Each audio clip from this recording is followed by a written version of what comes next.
Flight directors go for launch. Ignition.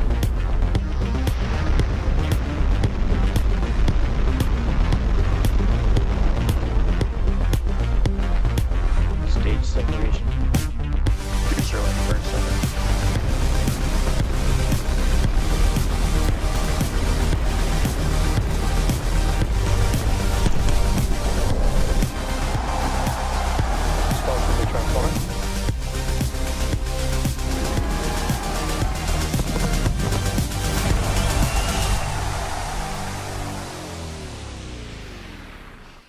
Hello and welcome to Starbase, Texas. It's 5:19 p.m. Texas time, and we are just over 31 and a half minutes away from Starship Flight 13, the second test flight of our next generation Starship, version 3.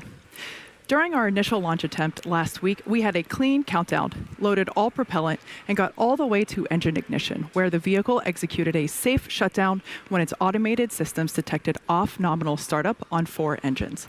That safe shutdown ensured that both the vehicle and launch pad were kept safe. As we often say, the payload on these test flights is data, and even when we don't get off the ground, we learn some valuable lessons and improve from them. We're going to dig into the details of that in just a moment, but all of that to say is that we're here today and we're ready for our second launch attempt. I'm Kate Tice, Senior Manager of Quality Systems Engineering. And I'm Nathan Commissariat, a civil engineer here at SpaceX. Today, we're coming to you live once again from just outside the Star Factory production floor, about 1.5 miles from the rocket on the pad. Back in May, the first test flight of Starship version 3 delivered tons of data, and we'll be putting those learnings into practice today on Flight 2. All of this brings us one step closer to a fully and rapidly reusable vehicle, the key to enabling frequent flights to the Moon and Mars. Starship will also enhance Starlink's constellation and connectivity on Earth, the Moon, and beyond, while helping establish a network of AI data centers in space. Success on today's suborbital mission also opens the door for near-future orbital flights and our first attempt to catch ship on Tower 2 here at Starbase. And this is an exciting day for the Starlink team as well, as we're planning to deploy 20 of the newest generation Starlink satellites. These sats aren't intended for operational use and will only be in space for about 20 minutes before demising. But during those 20 minutes, we're going to attempt to speedrun a bunch of tests. Things like deploying solar arrays, firing thrusters. We'll get into those a little bit later into the show. Yeah, and what Starlink engineers learned today will be essential to deploying operational V3 satellites into the Starlink constellation on future Starship flights. These larger, more powerful next-generation satellites are designed to boost orbital capacity, strengthen the overall network, and deliver a noticeably better experience for our customers. And as we've said before, Starship is a developmental program. What we're doing today is a test. We test in flight because it's the best way to rapidly iterate the design, and it's the best way to put the vehicle through its paces in the actual conditions it will experience during an operational mission. Yeah, exactly. So while we have real Starlink satellites on board, the most important payload today is data. But no matter the outcome of today's test flight, excitement is once again guaranteed. Now let's head a couple of floors upstairs where Dan Hewitt is just outside the Launch Control Center. How's it going, Dan? Hey, Nate. It is going great. Hi to you and Kate. Hello, everybody else. I'm Dan Hewitt with SpaceX Communications. Happy to be here with you for another launch day. As Kate noted, our first attempt to launch this flight test last Thursday ended early in a pad abort. Let's dig into that a little bit. So 4 of Super Heavy's 33 Raptor engines aborted at startup due to issues with their aux turbo pumps. Those rapidly pressurize and feed liquid oxygen into the engine for combustion. For those of you that like to pay real close attention to the on-screen telemetry, you saw this at T0 during that first attempt. We command the engines to start up simultaneously. You get some slight differences as the engine adapts in real time, but you saw 4 not light up. So 4 out of 33, what exactly happened? We have a launch constraint built in where we can only be down 2 Raptor engines at liftoff. So the vehicle detected more than that, we're out. automatically aborted before the final T0 safely shut down all of the engines that started up. We dug through the data, and what we saw was some off-nominal spin response in the aux turbo pumps on 6 of the engines. So the most likely root cause was determined. We were collecting some moisture inside of the pumps from previous operations, which then froze when we introduced that cryogenic propellant, and that either slowed those pumps down or stopped them completely from spinning. So for this next flight attempt, we swapped in 6 engines that were already at Starbase, and we did a test back on Wednesday that allowed us to check out the newly installed engines and spin the aux pumps on all 33 after they were chilled, check out their performance before we got into another launch attempt. We pulled a bunch of those engines off, as we said. We tested one on a test stand up at McGregor, helped screen for any other issues that might be hiding, and that one was actually able to do a full booster ascent burn. So got us in a good position for today. Even though we didn't get off the pad last week, we learned about the engines, the prop systems, how they perform in the flight environment. Already going to drive some changes to make Starship more reliable. We also got a real-world test of an abort that's designed to take place at one of the most critical dynamic phases of flight. We safely shut down 29 running Raptor engines, safeguarded the vehicle and the pad. A mountain of work goes into designing aborts. You've got software, hardware engineers just dreaming up bad day scenarios, how we want the vehicle to respond, just to give us the best possible path to maximize safety, preserve the mission and the hardware, so we're able to do that. All right, that was then. This is now Flight 13's second attempt. So things are looking really good at the moment. Just behind me here is the Launch Control Center. Everybody's on console, looking at the systems on board the vehicle and on the pad as we count down to liftoff. Propellant load is underway. We slipped a little bit into our window as we waited for some last couple of things to settle out, and we are targeting a liftoff at 5:51 p.m. Central Time. Weather today, you can see we've got blue skies. We're going to do a little weather corner here for a second because we were originally attempting to fly yesterday, and we didn't because of, we said, weather. I want to be clear, the cause of not flying was visibility. It had nothing to do with launch weather constraints. One of the key goals of this flight is to get very clear imagery of the tiles on Starship as we're flying it at a higher dynamic pressure. You can't do that when you have clouds completely obscuring your view through all of those critical phases of ascent. We're actually capable and legally allowed to launch into lightning because we've done a ton of testing, unique testing, analysis, studying aircraft capabilities, and it's designed because that's ultimately the cadence we want to fly at, like an airplane. We're going to utilize that new capability carefully, but we're very aware if we want to fly Starship as often as you could fly an airplane, you're going to have to fly in weather that historically would keep rockets on the ground. So we're doing that analysis, we're doing that testing to prepare for the future. Aside from weather, we're watching the range, both in the Gulf right here off Starbase and in the Indian Ocean. That's currently green. And we are not tracking any vehicle or pad issues that will preclude a launch today. Speaking of the pad, that launch infrastructure, it's every bit as complicated as the rocket itself. It's designed to operate in some of the most extreme conditions on Earth. In case you missed it, we had some pretty cool insight into what it takes to launch the most powerful rocket on the planet in the second episode of our ongoing documentary, Starship.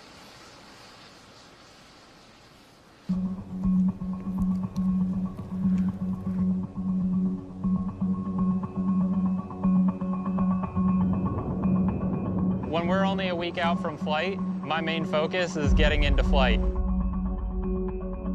The thing that separates us from a lot of other companies is that we test fast and we test often, and that includes launches. We want to make sure the vehicle's all ready to go. We want to make sure the ground's all ready to go, but we also don't want to be caught in analysis paralysis. Our main objective today is a 10-engine static fire. Aboard. On LVN1, looks like we kicked out due to 2 combustors from the apex being pelted. There was a pad side abort called. These things were holding like 5,000–6,000 tons of propellant plus the rocket weight. And it's like, okay, well, why didn't you guys simulate that? It's like, well, because we didn't have anything that weighed that much. Like, this is the first time we put anything on it that weighed that much. So there's just so much that you have to think about and then be very paranoid on.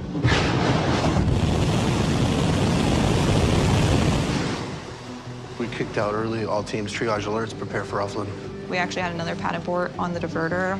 Basically, right during engine firing, it was so much noise and vibration that it actually shook the sensors that are located out in this area enough that they aborted us out of the test.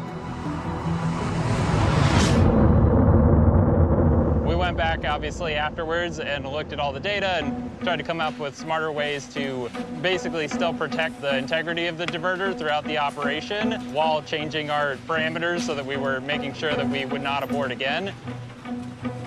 A flame diverter is like a super simple concept that is like not at all complicated in operation and is just absolutely murderous in the details. These are extremely sophisticated thermal load sensing devices. If they turn into melted metal slag, then you know that you got too much heat.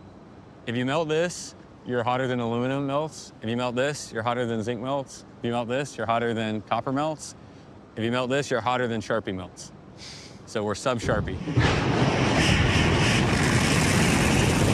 We have all of this mass flow, all of this energy that is just absolutely trying to obliterate our pad. We want to give it a thing to obliterate to keep from obliterating the things that we care about.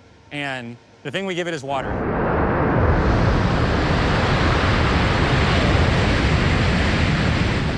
The amount of energy that water can absorb is like miraculous. And so if you can get high enough pressure water in the right places and just allow it to flash boil that water, then it solves a lot of the problems for you. Like the idea is that the steel never gets that hot, the structures never get that hot, because the water absorbs all that energy, turns to steam, and everything's okay. So for this flame deflector on pad 2, we're sitting somewhere in the neighborhood of about 650,000 gallons per minute. That's approximately in the range of about like one entire Olympic swimming pool being drained in the course of a minute. You're trying to look into this thing and you see how like glowing hot it is. It's just yeah, a pretty impossible environment to keep something happy in. But and you zoom in and the flame deflector's still there, so that's the reason we build those things.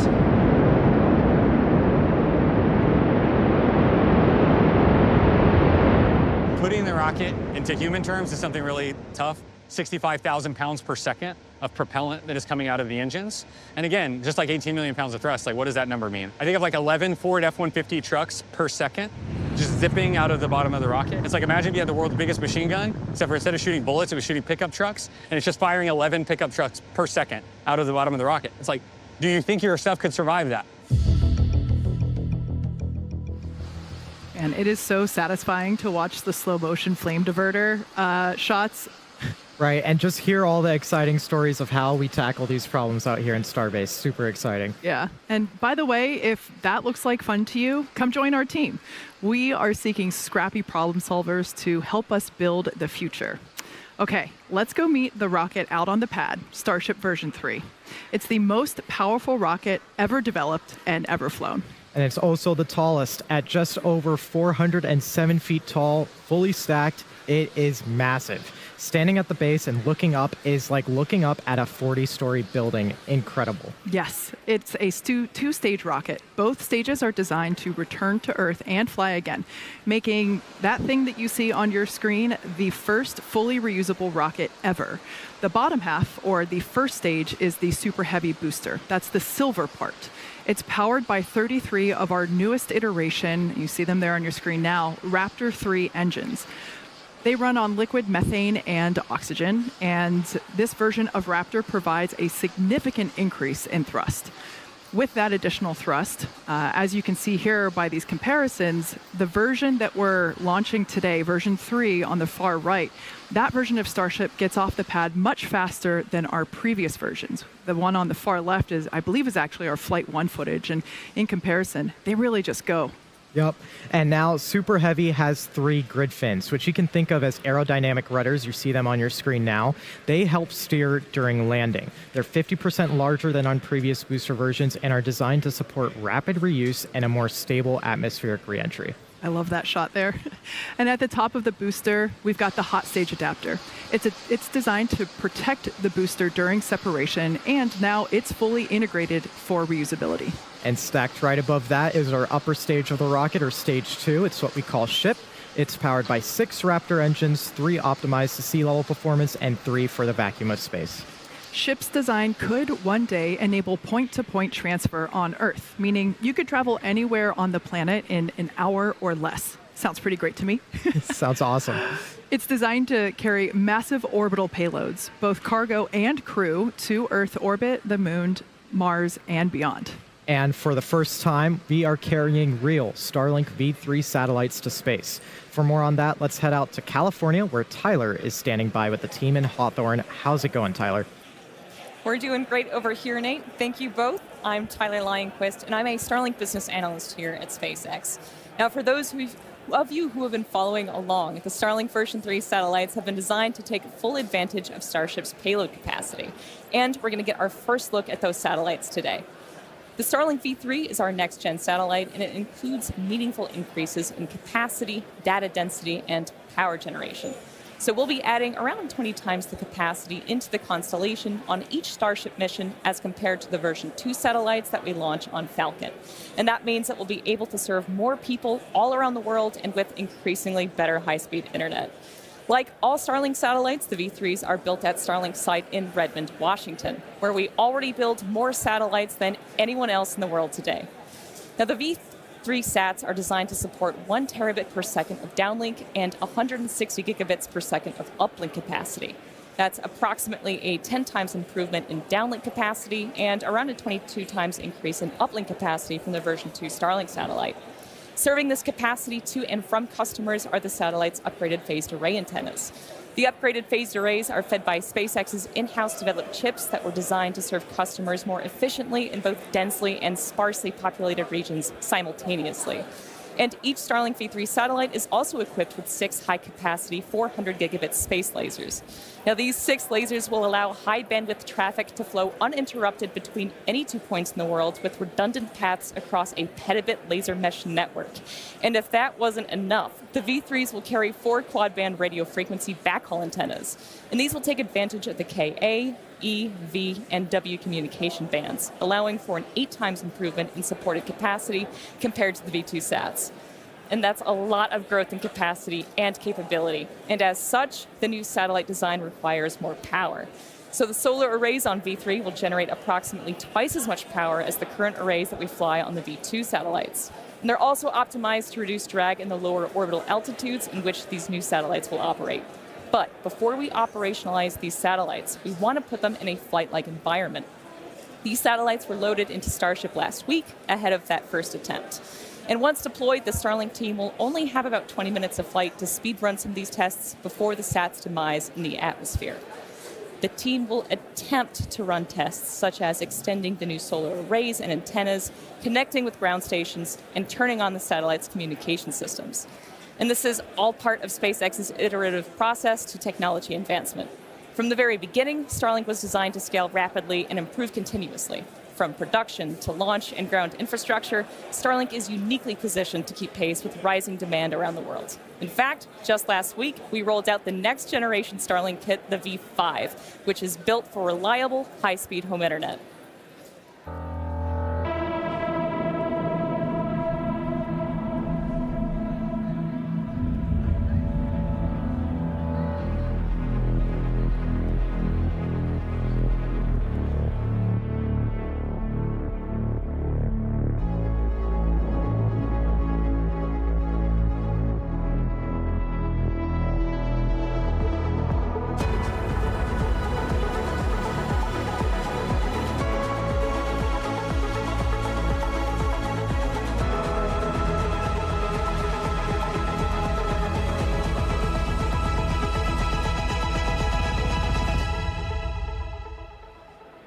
All right, you heard from Tyler. A lot of work going on with Starlink. We've also started development on an entirely new satellite constellation, StarMind, our AI satellites. I got to sit down with Elon and Starlink's Director of Satellite Engineering, Ian Dahl. We covered a whole bunch of stuff, really focused on what are the 3 limiting factors to making data centers in space a reality.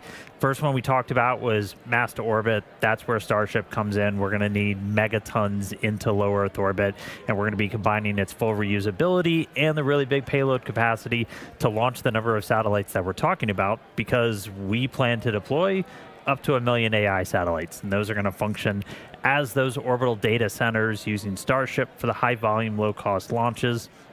A couple of really key reasons why moving data centers to space has advantages over building them here on Earth, which gets into our second limiting factor, which is power generation. It's always sunny in space. Satellites can harness that sun, that near constant solar energy, which is really going to be the only way to scale if AI continues to grow at the pace that we see, especially when you contrast it with all of the challenges that you have here on Earth.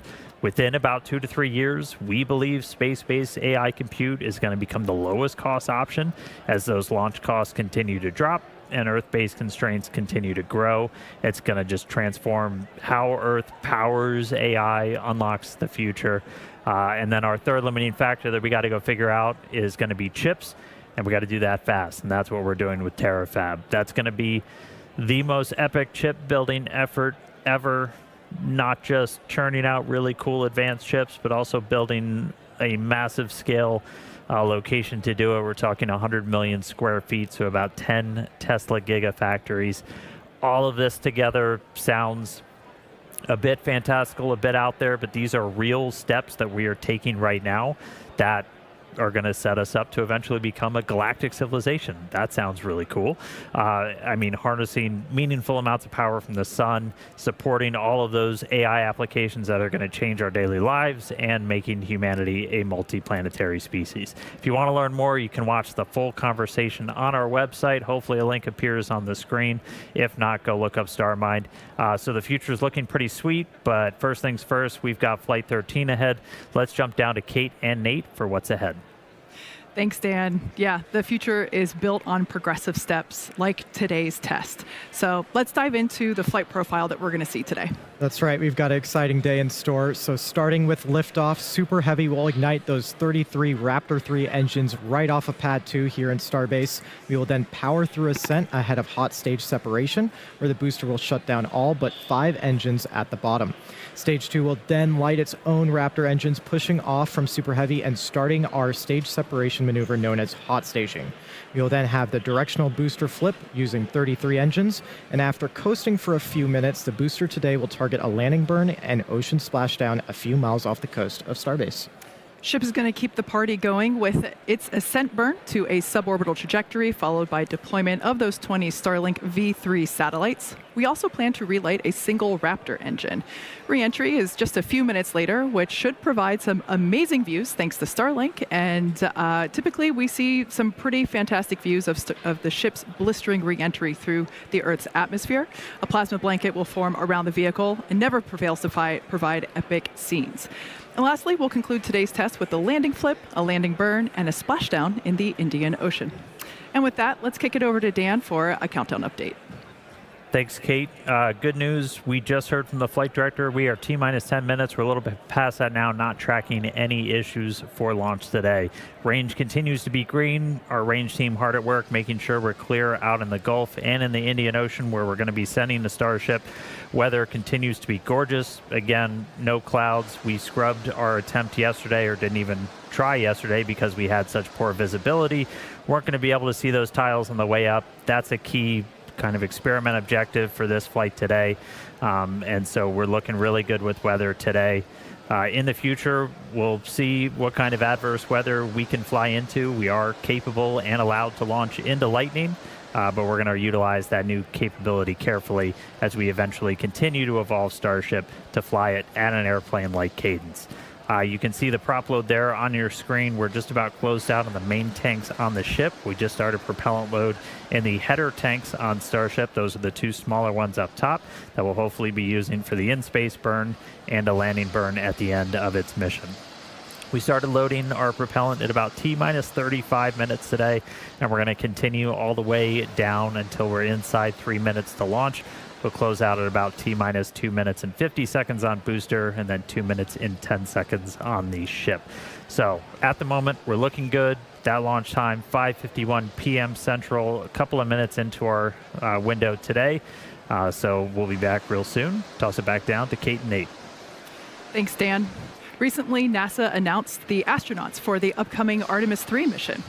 The Artemis 3 mission is a crewed demonstration mission in low Earth orbit designed to demonstrate critical systems needed for future lunar landings. Astronauts Andre Douglas, Luca Parmitano, Randy Bresnik, and Frank Rubio, as seen there on your screen, they will crew the mission, and it's slated for 2027. It's a great crew, and it's also the penultimate mission, the final test before Artemis 4 attempts to put astronaut boots back on the moon for the first time since 1972.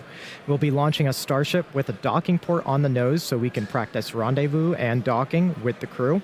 And one key test objective comes after docking, where we will be able to test out maneuverability of the vehicles together while in space. This has the new importance as the revamped plan for lunar landings use Starship to do the burn, sending astronauts to the moon from Earth orbit.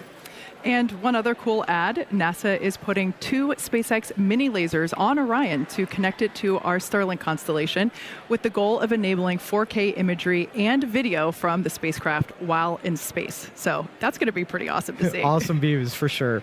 Yeah, there's lots of excitement planned for next year as we all work together to send humans back to the moon.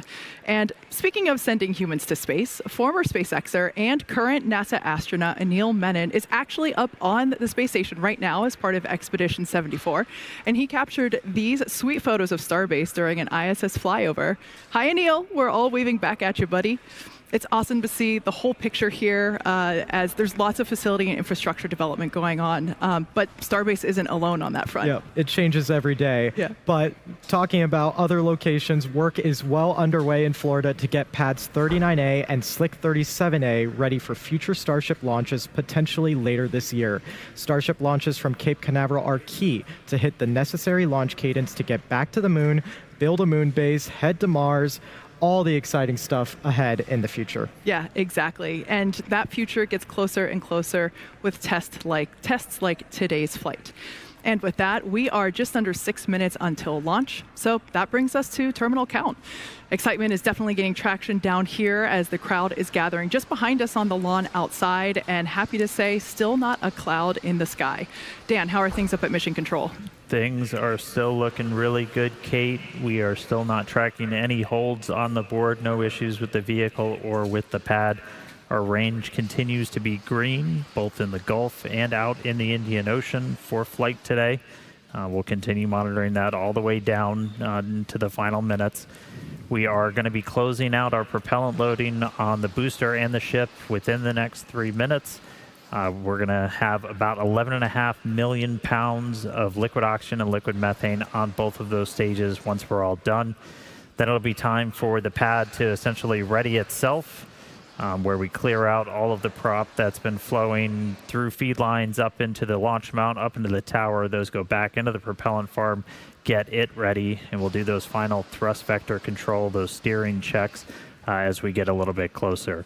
If we need to hold that hold time, it's new for this launch, and we saw it briefly on our attempt last week. That hold is set at T-minus 60 seconds now. That's where we can pause, we can wait. If we need to just kind of hang out for any pressurizations, anything like that to clear, we've got a couple of minutes to hang there. We will only hold if there's an issue, and we're not tracking any holds on the board right now. That's right. Now, once T-minus 60 seconds passes, a number of events will occur in rapid succession. Both the ship and booster will configure their comm systems for flight, and they will rapidly run leak checks on gas and fluid tanks. Meanwhile, the booster will be going into internal power, and its engines will get their final priming for launch. Those ship engines will also begin their ascent bleed profile, and it will arm its automatic flight safety system. There's a lot of mechanical activations on the tower side as well, with one critical step being unlatching of the quick disconnect, feeding propellant into the ship. And once T-minus 60 seconds has passed, we still have the ability to rapidly recycle the count under certain conditions back to that T-minus 60 seconds point and hold there to assess what happened and if teams can proceed once again to T0. There's an estimated 5 to 8 minutes of hold time, and that's largely driven by the propellant temperatures that we see on the vehicle while holding. The flame diverter on pad 2, you can see it there at the base of Starship. That activates at T-minus 17 seconds. Now, if we trigger a hold after T-minus 17 seconds, that will result in a scrub for the day, as we've already turned on the water. Now, for those that have just recently tuned in, once again, our primary test objectives for today's test flight includes a successful liftoff, stage separation.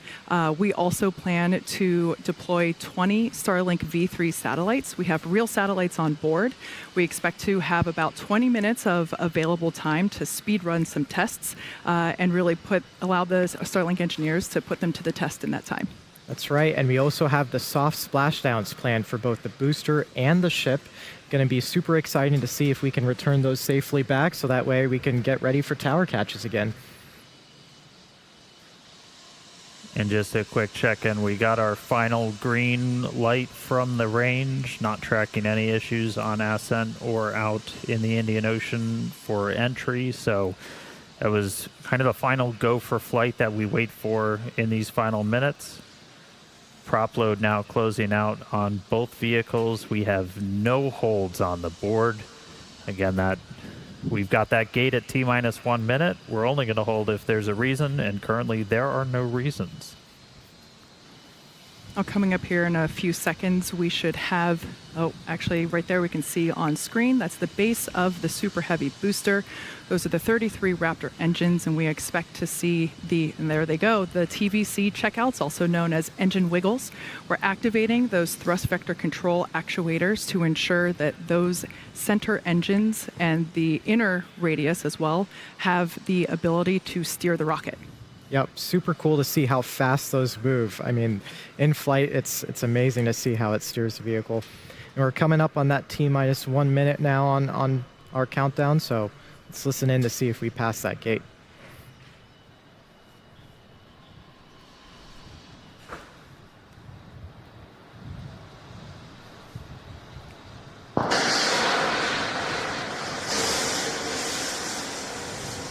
All right, we are through the gate. Still no holds on the board. 50 seconds to go. Starship getting ready to fly.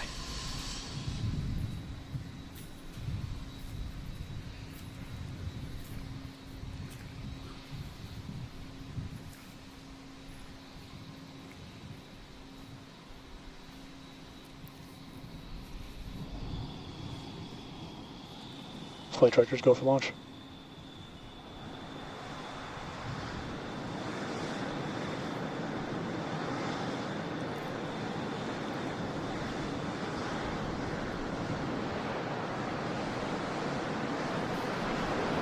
-9, 8, 7, 6, 5, 4, 3, 2, 1.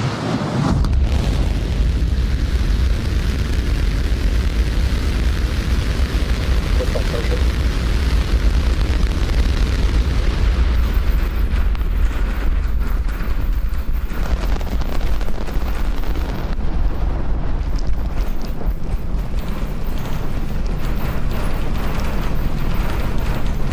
Vehicle is pitching downrange. Booster Raptor chamber pressure is nominal.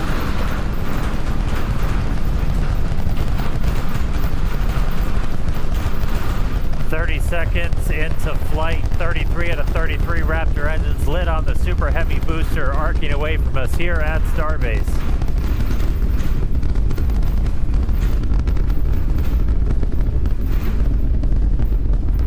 Coming up on max Q, maximum aerodynamic pressure, which again for this flight is going to be higher than it has been on any of our previous Starship flights.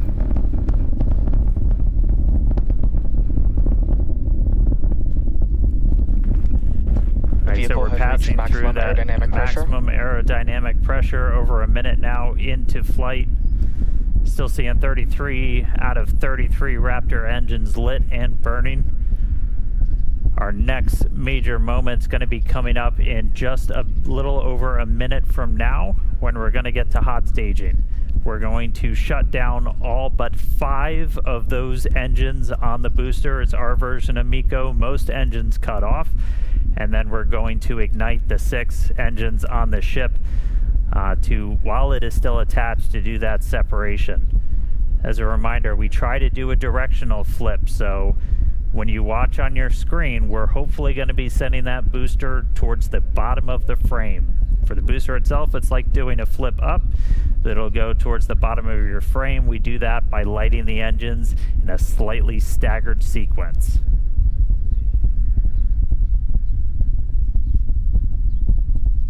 Standing by for hot staging.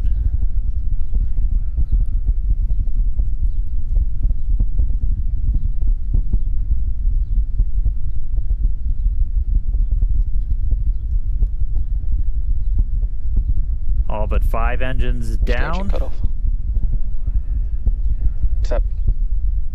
6 ignite. Blackburn startup.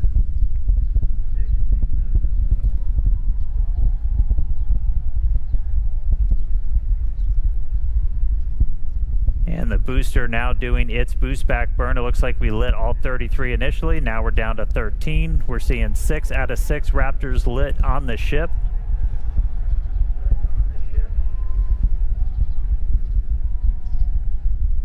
Backburn shut down. And boost back burn shut down. So it looks like we were able to get through the boost back burn this time around. That was one of the key objectives we didn't have on the last flight. Nominal. And we've got 6 engines lit on the ship. All right, so that's the first of 2 burns that the booster is going to be doing to kind of send it back towards us.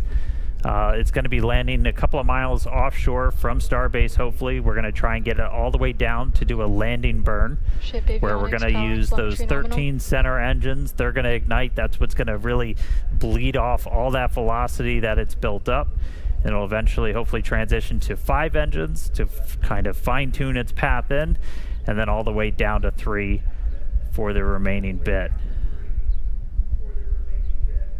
All right, we've got a couple of minutes to go until we get there. So booster's going to coast for a little bit. Ship still seeing 6 out of 6 Raptor engines lit. 4 minutes into the flight, ship's got about 4 minutes left. Getting some killer views. Kate, Nate, how was the view from down there? It was incredible. I mean, it just shot off the pad, and seeing all the crowd now running back inside to take views on the screen here, it was amazing. Yeah, one of these days I'm gonna learn to not stare at the engines, because now I have a bright blob in my vision.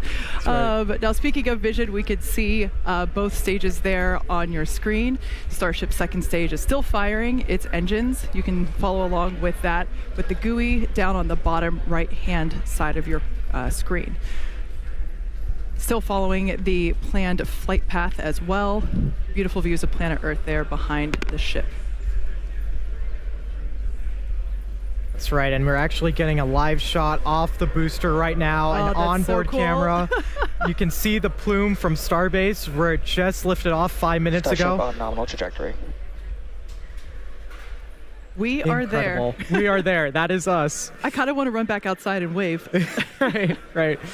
Now, again, this booster is not planning to come back to the tower or to launch site for this particular launch. We are going to be planning to do an ocean splashdown just off the coast of Starbase, so hoping to still get some amazing views of that.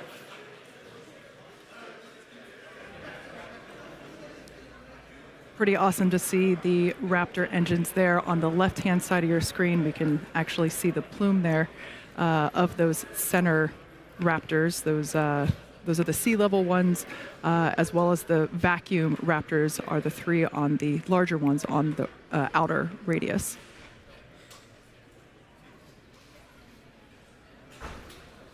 Now, just like on tower catches, we are going to be doing a 13 engine landing burn to slow the booster down.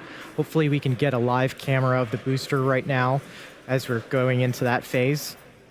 Awesome shot, you can see it there. So right now the booster is using their 3 hypersonic grid fins to guide itself through the atmosphere toward its landing site. You can see we're only 5 kilometers above the sea right here. Startup.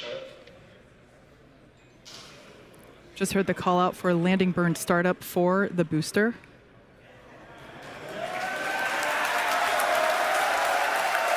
I have a feeling the crowd's about to go wild here.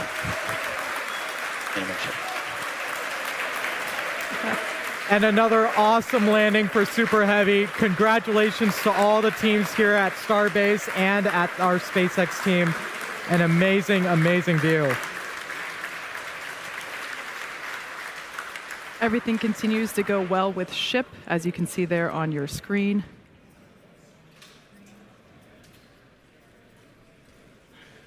Yeah, we've got about a minute left with the Ship engines on. Just looking at the booster real quick, it didn't look like we lit all 13 engines that we were planning for that initial landing burn. We were targeting a softer splashdown, and as you saw, it came in with quite a bit of velocity still. So landing velocity did look a little bit high, but really cool to make it all the way back this time to that landing burn. We'll dig in, figure out how to turn on all those engines, and then get to a full landing soon. But all eyes on Ship. We are just a little ways away from getting those engines turned off. We expect it to burn about 8 minutes and change in, so hopefully just about 15 minutes to go. Sounds like we just got the sonic boom Yeah, here we sure at did. Starbase That was awesome. from the booster splashdown. And engine shutdown.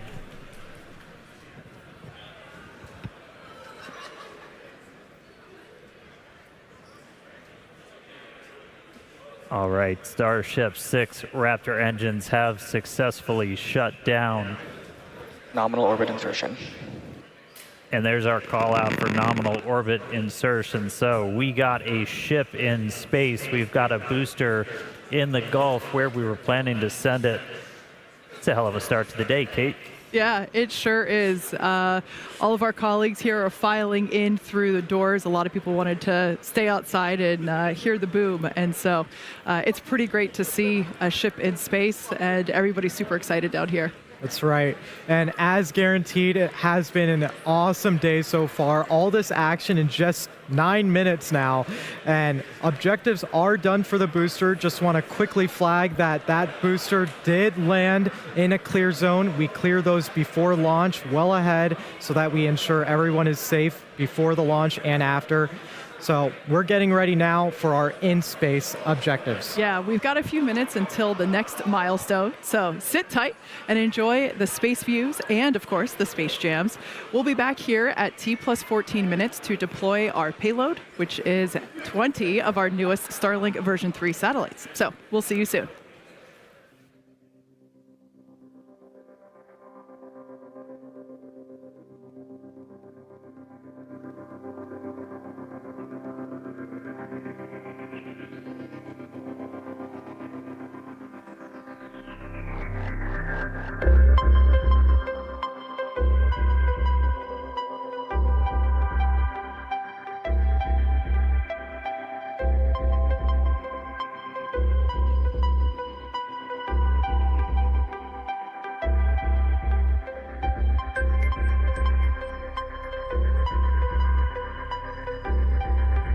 Ship FTS is saved.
Welcome back. If you're just joining us, we're getting ready to deploy 20 Starlink version 3 satellites. That will get underway after we open the payload door in just about a minute. Now, for those of you that perhaps missed the previous 14 minutes, this is the second flight of Starship version 3. This is flight 13. It lifted off. It had a beautiful ascent as well as a ship ignition and stage separation. It was literally picture perfect from here at Starbase. Picture perfect, and then we continued with that booster hot stage separation. Amazing to see some live replays of that. And, of course, the booster performing its own boost back and landing. Yeah, ship continued for about 8 minutes with all 6 of its engines and made it to second engine cutoff, where we heard good orbital insertion, and we've been coasting in space for the last few minutes. Now we're getting ready to deploy our very first real Starlink version 3 satellites. The door will be opening here in just about 6 seconds from now. Now, we won't have the same views as we did on Flight 12 of our payload. We don't have those cameras on board these Starship version 3s. That was a Dodger Dog exclusive, but we will be able to see them deploy from the ship.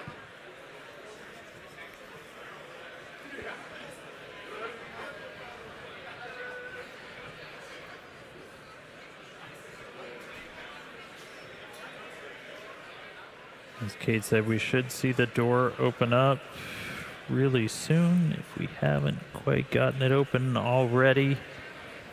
We've got 20 of these Starlink V3 satellites. Looks like the PEZ door is open.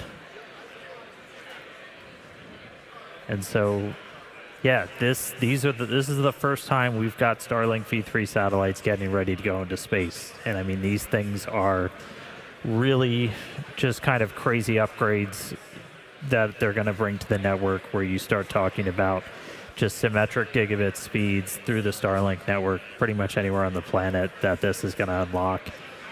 So really exciting. These satellites are only going to be in space for about 20 minutes.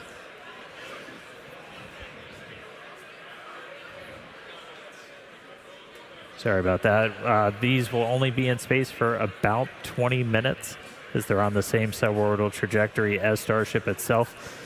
This is essentially just giving us a chance to try and run as many tests as possible, deploy the solar arrays, antennas, whatever we can on these vehicles. We are intentionally being a little scrappy with it. They might be playing some bumper cars once they're out of the door, but we are looking to get these deployed over the next couple of minutes. In the meantime, they're getting ready to also do the Raptor in-space relight. Listening to a little bit of conversation on that, but we are currently tracking to do it. I'll give you some updates if we hear otherwise. And there you go. You can see our first Starlink V3 getting deployed out of Starship. Huge milestone for the team out here. Yeah, the crowd is definitely hyped about this. We could see these Starlink V3s continuing to pop out with deployment assisted by the PEZ dispenser. Now, this version of Starship is built to deploy up to 60 of these more advanced Starlink version 3 satellites. Each V3 is designed to offer 1 terabit per second of downlink capacity. Now, let's put that into Falcon 9 terms real quick. A Starship launch with V3 satellites will launch 20 times the capacity into the constellation as a single launch of V2 satellites on Falcon 9. Just incredible. And anybody that follows Starship, you know that the views that we're being treated to right now, the views we get during those re-entries, that's made possible by Starlink. It's given us just this unprecedented look into Starship as it's flying through space, hurtling through the atmosphere. It's powering the dozens of cameras we have on board. It's giving us real-time data on every system that's telemetered on board that vehicle in real time. We use the exact same constellation to power all of our cameras that we have out in the field here in the Indian Ocean. So really powerful technology for just connecting you no matter where the heck you are on the planet, off the planet. So thank you, Starlink, for letting me watch this stuff as we fly through space. It's pretty awesome. We get about 240 megabits per second of data rate off Starship, which everybody in the spaceflight community knows that's pretty insane when you're usually dealing with single digits on some of the older systems. So gives you a lot of insight, gives you a lot of ability to just rapidly iterate, know what the heck happened when things go wrong. But looks like we're seeing some more satellites get out the door. We do have cameras on some of them. The last couple that are going to go out are going to try and do the heat shield imaging that we attempted last flight. We don't have that camera view that we got on Flight 12 where you kind of see the satellite leaving Starship. Those aren't on the V3 satellites, but we are going to, on the last couple that go out, have some pretty narrow field view cameras that are going to be looking back at Starship, turn on some flashlights. And this is a test of a capability that we're really going to want when we start doing orbital flights, to just add that extra layer of safety, that extra layer of reliability, where we're going to be able to image Starship's heat shield after it's gone through ascent, after it's been in space, before it re-enters. So we're going to try to test that again today. The heat shield imaging, we didn't get a whole lot last time. Ooh, looks like we got some thunderstorms on planet Earth below us. But a couple more satellites to go, it looks like. Yeah, it's pretty awesome to see our V3s in space. I want to give a shout out to our Starlink colleagues. And we expect payload deploy to run until about 27.5 minutes, so about another 7 minutes here. The Starlink team will be attempting to speed run these tests, or excuse me, speed run test these version 3 satellites, where they will attempt to do a few tests, such as extend the new solar arrays and antennas. They're also going to try and connect these V3 satellites with ground stations and turn on the satellite's communication systems. Now, they're only going to have about 20 minutes or so to do all of this, as these satellites only have that long before they demise in the atmosphere or break up due to that friction when they re-enter the atmosphere. So what we learn from today's deployment will help progress and move the program forward, which is super exciting. You could basically say that the payload's payload is data. That's right. We're getting very Inception here. Now, in addition to those tests for Starlink, for the Starlink team, as Dan mentioned, 6 of the satellites have been modified with engineering cameras to help scan Starship's heat shield. That will help inform our analysis of Starship's readiness for future catch returns back here at our launch site. So for those that might be unfamiliar, we are currently capable of catching our super heavy booster, and we've done that a couple of times. We have not yet attempted to catch our second stage or ship, and so that is going to be a very exciting milestone when that day comes. For sure, and we're building up to it with today's tests. We are still planning to do our water splashdown in the Indian Ocean, so stay tuned for that. That's only about 40 minutes away. But still in space, we keep on deploying our Starlink satellites.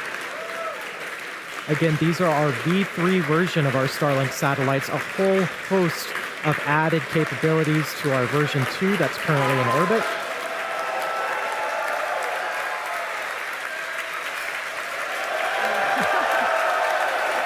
And this is our team here at Starbase, Texas. These are all of the team members that have helped build the vehicle, that have built the Pez dispenser, and got it ready to fly today.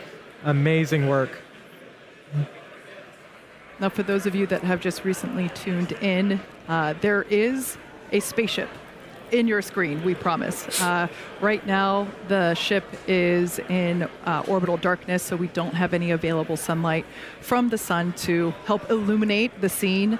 But what you can see moving out from that smally lit space, those are the V3 satellites as they are being deployed. And essentially, the ship is illuminated from the inside, and so we're able to see the light come out through the payload door. Right.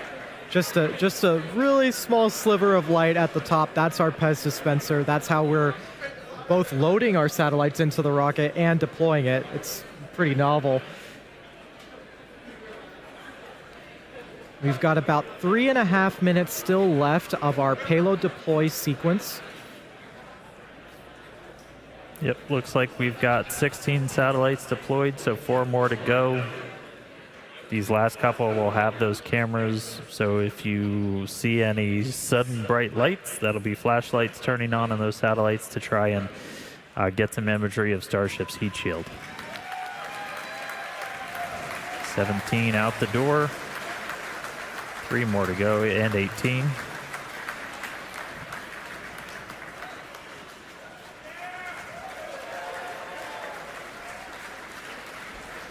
All right, and while we wait for these last 2, we did confirm we are still go for our Raptor relight demonstration a little bit later in the flight today, so we will be looking to relight one of those Raptor engines on ship.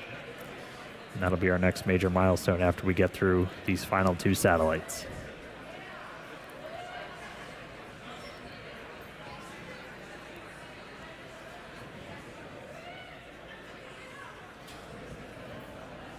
Just at 25 minutes into our flight, it's crazy to think that we're already screaming at 27,000 kilometers an hour, 200 kilometers above the ocean surface. Amazing. Yeah. Now, for those of you that lost count, we have deployed almost all of our 20 Starlink satellites. I believe our last count was at 18, so we should be seeing 2 more. And we're very excited to see our version 3 satellites in space. And these are fully, these are real satellites. Right. They're not just demonstration sats like we had last time. These are going to basically have a 20-minute lifespan where our Starlink engineering team will attempt to perform a number of tests and really speed run those tests during that time. Right. And in terms of satellite lifespans, 20 minutes is it's the shortest you could possibly get, but hopefully in that 20-minute time frame we can really try and ink out as many tests as we can. It looks like we might have some, this might actually be light from one of the Starlink satellites. As we mentioned before, a few of them, 6 of them actually are equipped with flashlights to look back at Starship as we want to image the heat shield and understand the heat shield performance through the ascent phase, as this information is very important for us to know and understand as we prepare for operations that will enable ship to come back to Starbase for landing, for catch, I should say. Right. And we are about 40 seconds away from that planned payload deployment sequence being complete. Yep, looks like we've just got those last 2 to go. These ones might be coming out. Oops, they're starting to see motion.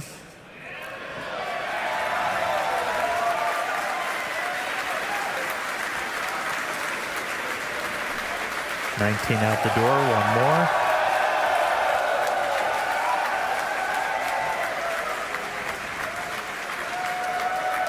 It looks like we got a crowd at our Hawthorne, California location. Some colleagues gathering outside of Mission Control there as well. And that marks, if I'm not mistaken, our 20th. So our payload deploy sequence is now complete. Starship will now close its payload bay door and continue to coast around Earth to the Indian Ocean. Still a lot of major events to come today, including our Raptor relight burn at T plus 38 minutes, 58 seconds, followed by atmospheric re-entry, where the heat shield will be put to test, and eventually our splashdown. So with that, we're gonna go ahead and go on to another quick coast. Yeah, so sit tight, enjoy the views, and of course some more space jams, and we will come back here at T plus 37 minutes for our Raptor engine relight and of course Starship re-entry.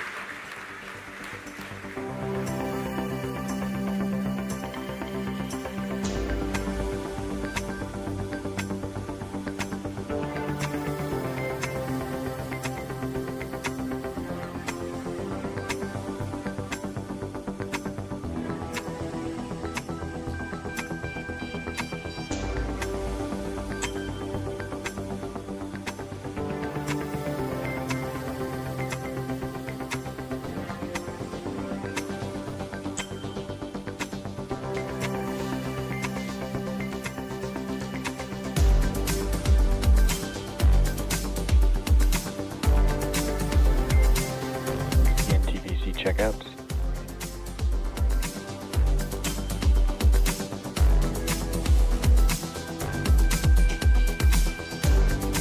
DVC checkouts complete.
there on your screen.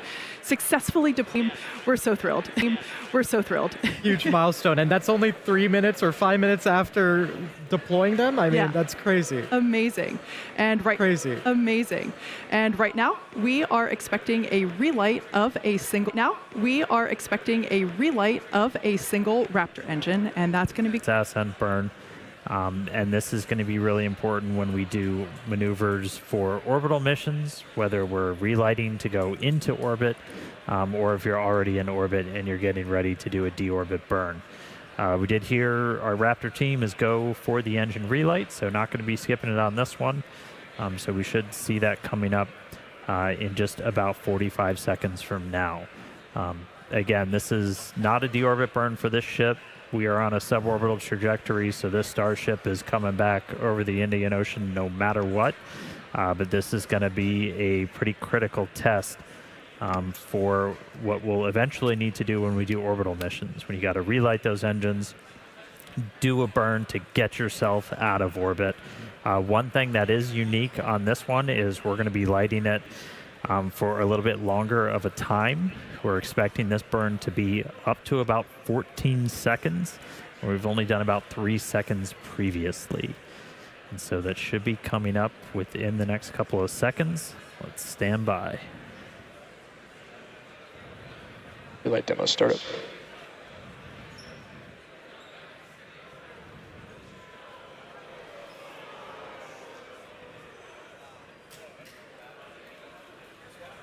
Over the net, relight shutdown.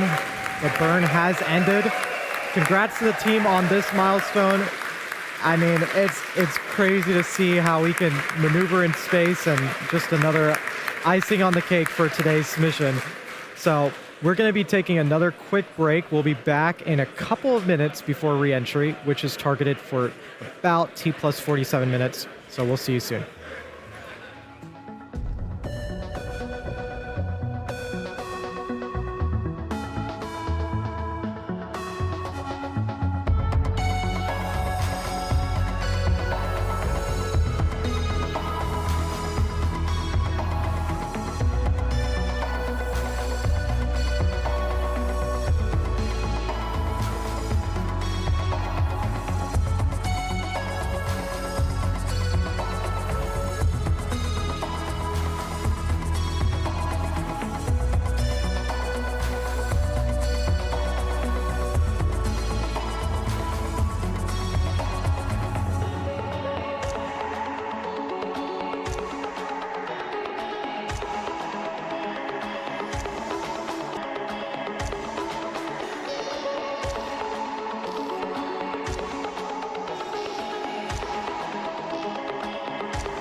Starship is starting entry. Good attitude for entry.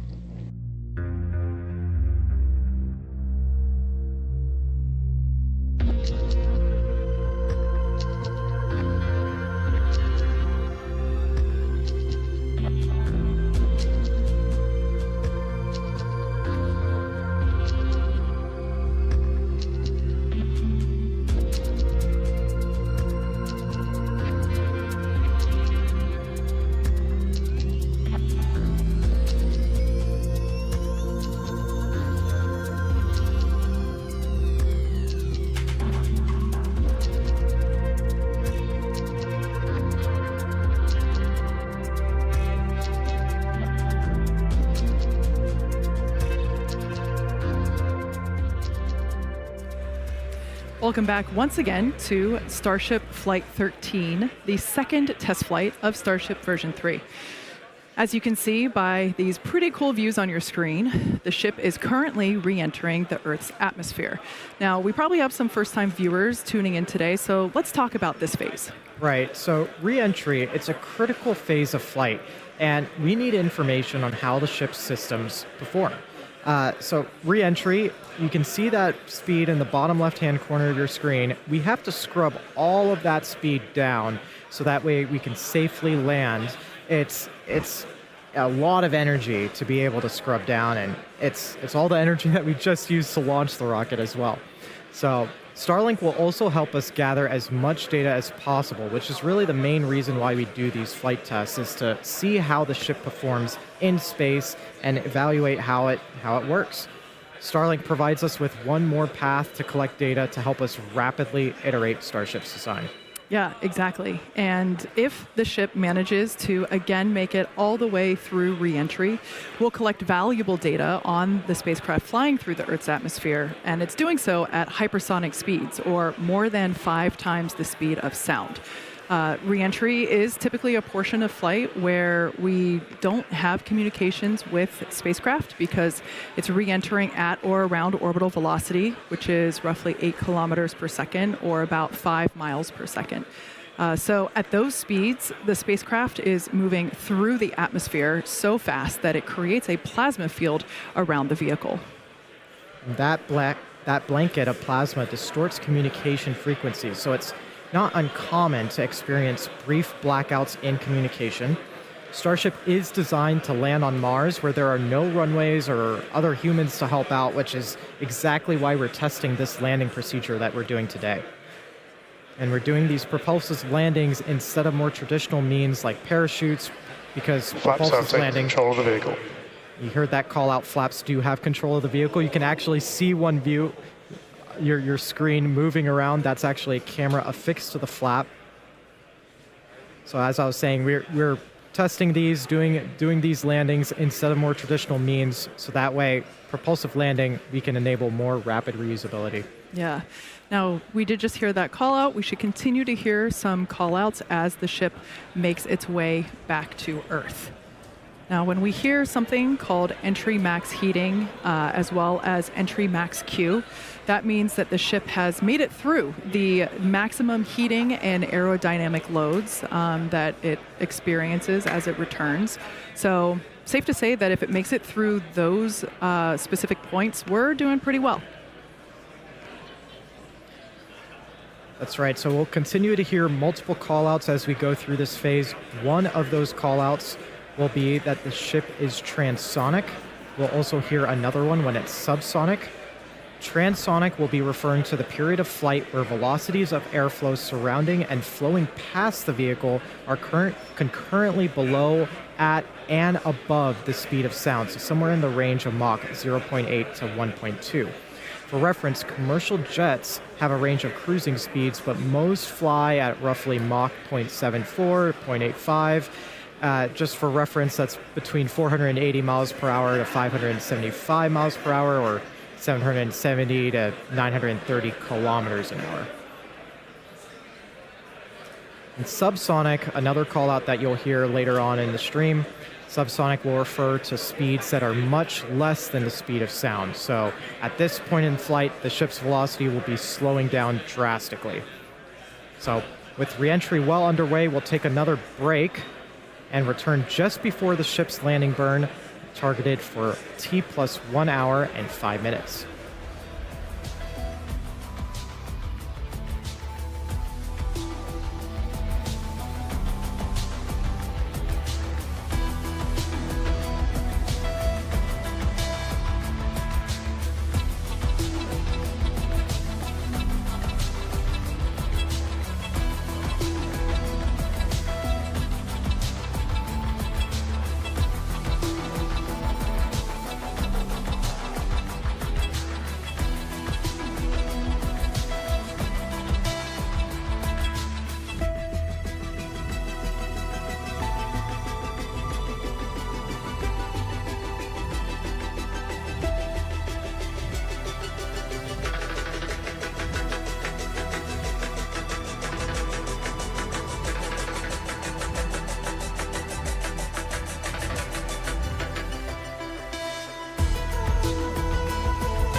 Starship is leaving the peak heating phase of entry. External temperatures are coming down.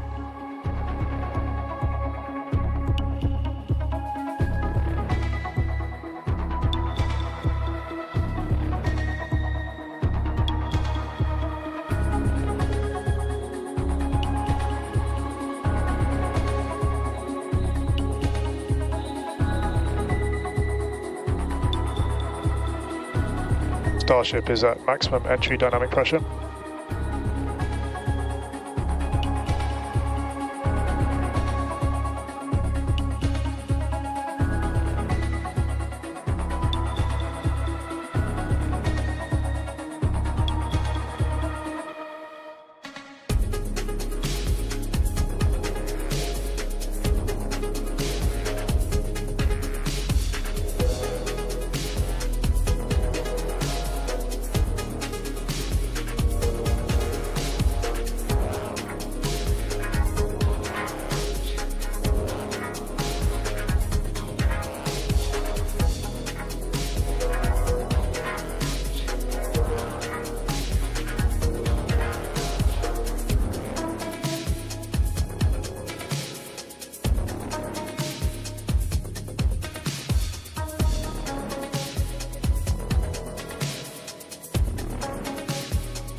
Starship is executing the swoosh maneuver.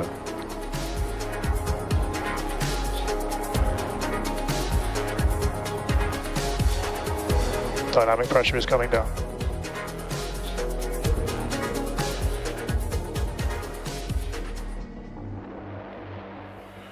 Welcome back one last time to Starship Flight 13, the second flight of Starship version 3. As you can see on your screen with crisp views from Starlink, the ship is currently re-entering the Earth's atmosphere over the Indian Ocean. And really for the last several minutes, we had some amazing Technicolor views. It really looked like it was made out of starlight. Now, we did hear on the nets just moments ago that we made it through max heating and max dynamic pressure, meaning that the vehicle temperature and speeds and pressure are all coming down, and we can see that in the bottom left-hand corner of your screen as that speed continues to decelerate. We're coming up to the ship landing burn. One of pretty much everybody's favorite part of Starship test flight days, and that's going to be coming up here in just about a minute or so. Yeah, just about a minute away. We're going to try and light all 3 Raptor sea level engines for this burn. We'll light 3, do the flip. We'll eventually go down to 2 as we get close down to the water, down mode to a final 1 engine before we hopefully execute a nice soft splashdown. We'll see if we've got our buoys and drones in range with the recovery team. They're going to be standing by to try and get some additional views of Starship's heat shield, which from kind of our initial looks, it did pretty well on the flight uphill, but we'll continue to dig through all the visual data as we get it. We didn't do any real stress tests or anything on this flight. We did do, you heard our landing Launch flight controller call out. We were doing the swoosh maneuver. This is kind of the final maneuver that we plan to have Starships returning to Starbase do, that will essentially hook them out over the Gulf before coming in and over Tower 2. But about 10 seconds away, look for 3 Raptors, the 3 in the middle, to light up, do a flip. Let's see if we can get this thing in the water.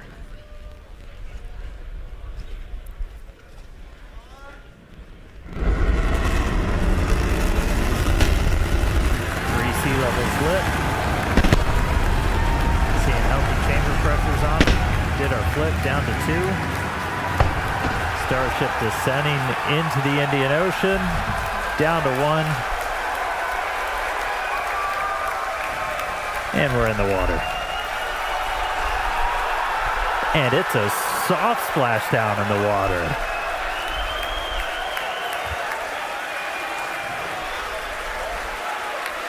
That is a first.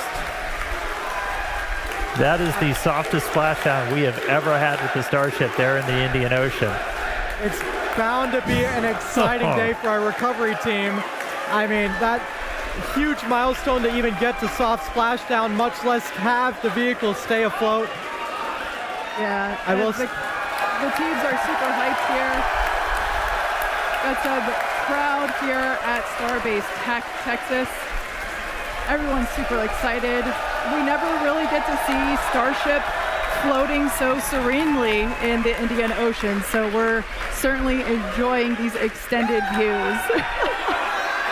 Like I said, we're really pumped about this.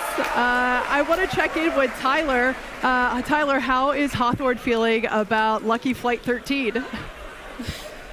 Hey, Kate, we are so excited about another successful Starship test flight and those gorgeous Starlink views that we had. And we can also confirm that we managed to make contact with all 20 of those V3 sats. So it's a massive day for us. So congratulations to everyone at the team at Starbase, for Starlink, everyone here and around the company who've contributed to the Starship program as we make progress again towards a multi-planetary future. So thank you everyone for tuning in. That's a goodbye from Hawthorne, and back to you guys at Starbase. Thanks so much, Tyler. Now, for anyone who perhaps missed the action, I suggest that you rewind the clock. Wow, look at that view of the Starship heat shield tiles. You can really see how the atmospheric re-entry, how it disperses the heat around the edge of the vehicle. I don't think we've seen quite that close before. Never. And honestly, however short-lived that ship standing, bobbing in the water is, that is insane data for our team. It's unbelievable that we were able to keep that ship afloat.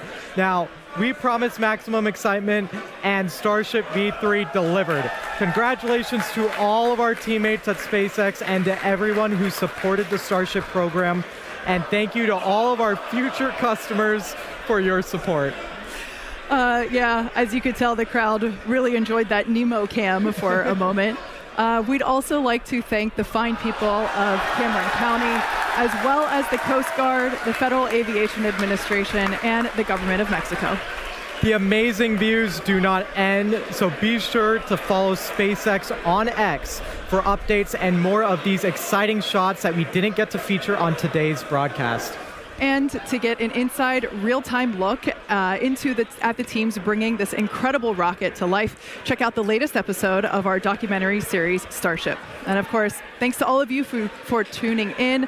And we're going to head back up to Dan for some additional thoughts. Yeah, I'm losing my mind right now. We are still getting views from on board the ship with it in the water. Like, we had tried in the past to do these splashdowns as softly as possible. We experimented with rolls. This is the first time we've put an intact Starship in the water. This is a dream scenario for the team that's trying to get this heat shield data. Normally you're working with a slightly charred Starship in the water, and now we have one intact. So the recovery team is moving in with their drones, and we are still getting views from Starship. It is sending these via Starlink from the other side of the world while it is floating in the water after flying through space. Like, this is just completely surreal right now. This is just a mountain of data that we're going to get back. This is going to be so critical for refining the heat shield, everything else. And the really good news is all of these views that we're seeing, you're looking at a pretty intact looking heat shield, which, as a reminder, we were flying at a significantly higher dynamic pressure, so putting way more stress on this vehicle on the way uphill. And it's sitting there in the water, and I mean, look at it. So I'm a little bit over the moon on this. I know a lot of our team is just fascinated in the control room behind me. I mean, everybody is psyched. Everyone's gathered around their computers looking at these close-ups that we're getting of these heat shield tiles. 18,000 of them. I mean, you can probably count the ones that are missing right now on one hand. Like, this is just absolutely incredible. And the fact that, like, the cameras on board the ship are still sending back video is just a little bit surreal. So, wow. Lucky number 13. Hell of a flight for Starship. Get it all the way there in the water. Really great day for version 3. So, whew. All right. As Kate and Nate said, we're going to keep releasing more of this. Stay tuned. We've got some really cool stuff from some of the onboards that we caught. So keep following us on X at SpaceX. Whole bunch more cool imagery from launch, from the flight that's going to be coming out soon. Yeah, let's just close on that. I mean, look at Starship in the Indian Ocean. That's fantastic. We'll see you all back here for the next flight test of Starship version 3. With that, we'll say goodbye.